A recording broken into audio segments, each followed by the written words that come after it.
Bonjour, j'espère que vous allez bien. Dans cette vidéo, nous allons voir une séance de lecture destinée aux élèves de la première année du cycle secondaire collégial, période 2, la narration et la description, séquence 5, varier les descriptions, manuel, l'heure de français. Aujourd'hui, on va travailler sur un texte qui s'intitule Maison à louer, dont les objectifs est de reconnaître la description dans un récit, distinguer une description statique d'une description dynamique. Mais avant de commencer cette leçon, j'aimerais bien faire un petit rappel concernant la notion de description durant la seconde période. Alors, nous avons parlé de la description d'une personne, dans laquelle on a vu le portrait physique comme description qui porte sur l'aspect extérieur, c'est-à-dire le corps, les parties du visage, la silhouette et l'habillement. Ensuite, nous avons parlé de la description d'un animal, c'est-à-dire la description de la constitution physique d'un animal. Puis, on a vu la description d'un objet. Aujourd'hui, nous allons étudier la description d'un lieu. Maintenant, prenez vos livres à la page 114 et observez le support. Quelles sont vos observations sur ce support? Oui, très bien. J'observe un titre, une illustration, bien une image, un texte, une source et l'auteur. Quel est le titre de ce texte? Oui, bravo. Le titre de ce texte est Maison à louer. Quelle est la source de ce texte? Oui, c'est bien. La source de ce texte, c'est le désert de Bièvre. Qui en est l'auteur? Oui, c'est très bien. L'auteur de ce texte est Georges Duhamel. Que représente l'illustration? Ou bien, autrement dit, que représente l'image? Oui, c'est bien. L'image représente un groupe de 4 jeunes gens derrière la grille d'un portail. Quel sentiment traduit l'expression qui se lit sur le visage? Oui, c'est bien. On lit sur les visages une expression de surprise et de joie. À votre avis, de quoi va parler le texte? Oui, c'est bien. Peut-être le texte parlera de la description d'une maison. Lisons maintenant le texte. Maison à louer. 4 jeunes gens veulent unir leurs efforts pour installer un atelier d'imprimerie et travailler à leur compte. Ils cherchent un local. Justin finit par s'arrêter devant une grille branlante. Eh bien, qu'en pensez-vous de cela? Les 4 jeunes hommes regardaient sans mot dire, et ce que le maire d'enceinte leur avait caché jusque-là. C'était un grand jardin complètement desséché par l'hiver et dont on apercevait encore, malgré l'ombre croissante, les profondeurs et les recoins. Au centre d'un espace libre s'élevait une bâtisse accolée, à la manière de beaucoup de maisons bourgeoises.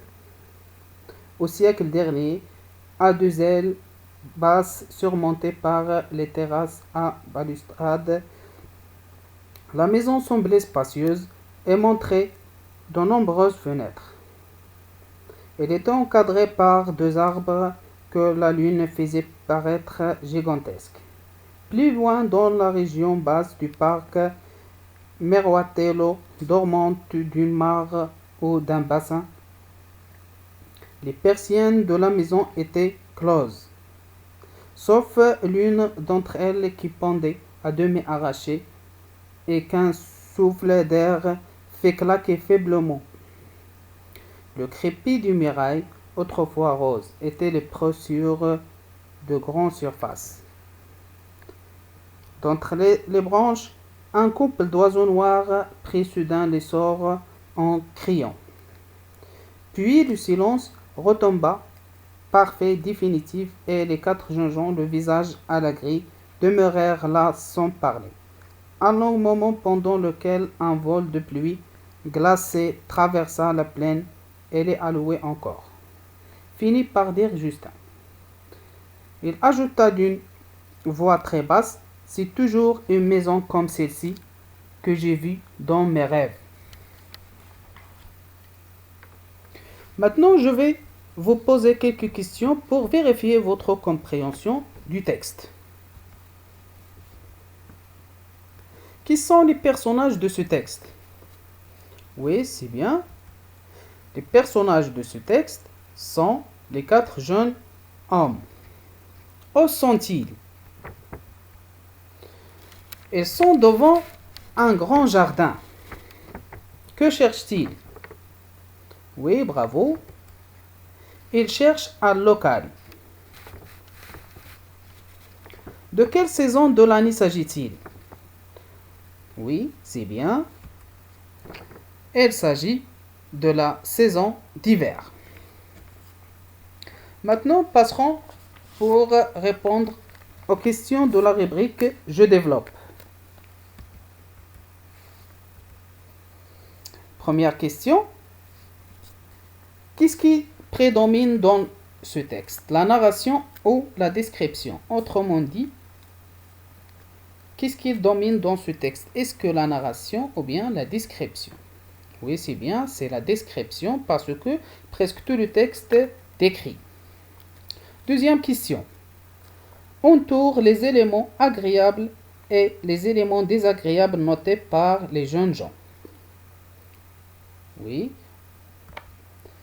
Les éléments agréables et les éléments désagréables notés par les jeunes gens sont un grand jardin desséché, terrasse à balustrade, semblée spacieuse, nombreuses fenêtres, à demi arrachées, les preux et les alloués rêvent. Troisième question. En te référant à ce relevé, penses-tu que les jeunes gens vont prendre une décision rapidement? Oui, c'est bien. Oui, ils vont prendre une décision rapidement parce qu'ils semblent intéressés. Quatrième question.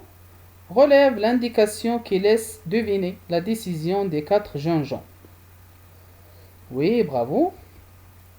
L'indication, c'est toujours une maison comme celle-ci que j'ai vue dans mes rêves. L'expression, elle est mentionnée à la fin, la dernière ligne du texte.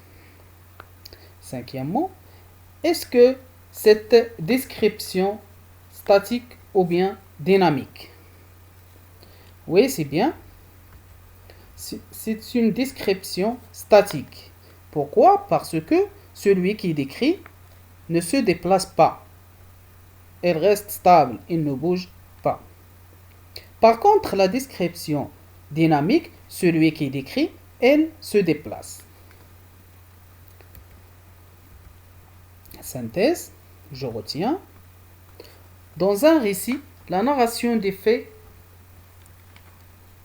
peut s'interrompre pour laisser la place à la description d'un lieu, d'un personnage, d'un objet, qui joue un rôle important dans l'histoire. La description permet donc au lecteur de mieux comprendre les événements présentés. Voilà, c'est la fin de cette vidéo. Merci pour votre attention. À bientôt.